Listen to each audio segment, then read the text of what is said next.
What is up, ladies and gents? It is Carmona back here again for another video. It is New Year's Eve today. Today's the 31st. And I wanted to make a video series, a quick video series. I'm going to split this up into two parts. But it's going to be about buying a motorcycle on Craigslist or buying a used motorcycle in general. Because what better way to start off the year than getting yourself a motorcycle? So, I know there's always people that are looking to get into riding, because, I mean, you know, it's fun. You know, just being free, going out, cruising, riding around. And, I want to make a video on, you know, how to go about as far as buying a used motorcycle online, you know, on Craigslist. So let's say you're online, you're looking and you see a bike that you like and you want to know, you know, man, this is probably going to be my first bike, so I don't really know how to go about, you know, buying it. So the first thing you want to do is talk to the seller. And, you know, you want to introduce yourself. Hey, hi, I saw your motorcycle online and, you know, I'm interested in buying it. You know, I really like it. And so one of the first things you want to do as far as talking to the seller is ask them, you know, why are you selling the motorcycle? You know, you just want to figure out what their reason is. You know, I know some common reasons for selling bikes is you know, oh, I have a kid on the way, or oh, I'm moving, or, you know, I bought something bigger. That's kind of, you know, just as far as figuring out, you know, red flags. Because whenever you're buying a motorcycle, you always want to make sure everything's good. You know, the paperwork's good, the bike works, you know, there's a bag on the road. And that everything works, you know, that you're buying a good bike. So you always want to watch out for possible red flags. And then with that, you also want to ask, how long have you had it? And how many miles have you put on it? You know, you want to figure out how long they've had it, just to see, you know, you want to figure out if they're like the original owner, or they're the third or fourth owner. You know, you just want to figure out a little bit about the bike's history. But yeah, you just want to figure out how many miles they put on it, just to see if they've ridden it. And if they put a lot of miles on it, then, you know, there's a good chance that they've probably had to do maintenance on it, you know, just general motorcycle maintenance. And after that comes the question, you know, how good have you maintained the bike, or what maintenance have you done to the bike? So with, you know, texting or calling the seller, you kind of want to gauge the kind of person that they are. You want to gauge the seller.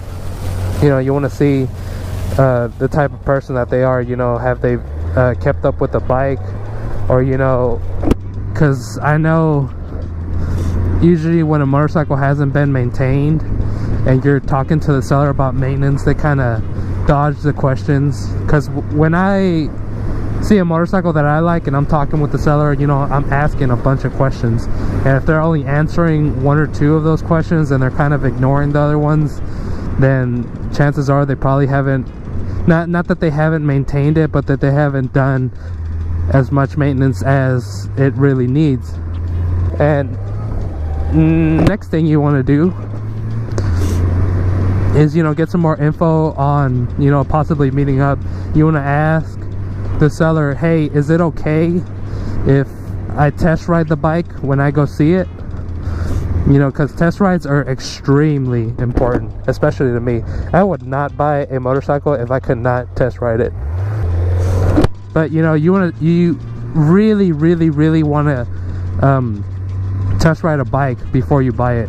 I would never buy a bike if I cannot test ride it before I buy it, because you can learn so much from a test ride. And another thing is, you know, in the second part of this video, I'm going to talk about more of what specific things to look on the bike. But if you are not a engine savvy person, like you don't really know what to look for on a motorcycle when you're looking at a used one, there's two things you can do. You can either A, bring a friend that knows about motorcycles, so you know they can look over the bike. Oh, I did a little my wheel locked up, so they can look over the bike. Or two, you can take it to a motorcycle dealer to get it inspected before you buy it. So you want to ask the seller, hey, if you can't bring a friend to look at it, you want to ask them, hey, is it okay if I take the bike down to a dealer to get, you know, an inspection before I buy it? And you know, if they're okay with that, then you know that's a green flag. But if they're not okay with that, then you know that's kind of another red flag that you can look for, because if the seller doesn't want you to take it to get it inspected, then you know there's possibly problems with the motorcycle that that they're trying to hide. And lastly, before you go actually look at a bike in person, another thing you want to do is check the paperwork on it. You know, check the VIN. You know, you want to ask the seller, hey, can you send me a picture of the VIN on the motorcycle?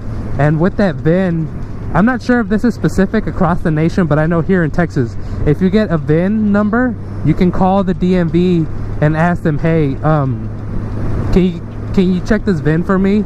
You know, and they can look to make sure it's clean and that there's no liens on it, that the motorcycle is good. But yeah, you want to check the VIN number, make sure it's clean before you even go look at it. And this also, you know, it keeps you safe. You know, make sure you're not buying a bad motorcycle.